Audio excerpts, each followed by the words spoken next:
negalėtume teikti, jog tai vienas iš komandos lyderių, tačiau štai taip skraido Davidas Weaveris. Matulionis į krepšį nepatogiai. Atakai Dariaus Bezdausko rankose kamuolys. Iš Šarakauskui ir dar kartą skrieja virš krepšio Davidas Weaveris. Pavydėtina šaklumą. Sargynėjų porą sudaro su Dariumi Bezdausku.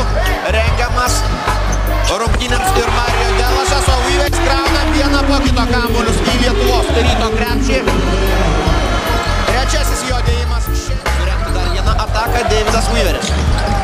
8 taškai pirmajame kėlinyje, antrajame kol kas be taškų ir... štai taip. Tas atvejis, kai ketvirtas kartas sumelavo, sakykime taip, įdėti nepavyko po 3 sėkmingų bandymų, tačiau tuoj pat daro tai, ką šiandien artėja prie pabaigos antrasis kėlinys ir jau dabar aišku, kad Weaveris dar kartą kyla aukštai virš krepšio ir dar kartą kala kamuolį iš viršaus. Atkovotus kamuolių statistiką matė. Šiauliai turi pranašumą 29-25. Rodusas. Ir Weaveris. Dar vienas iš daugybės jo dėjimų.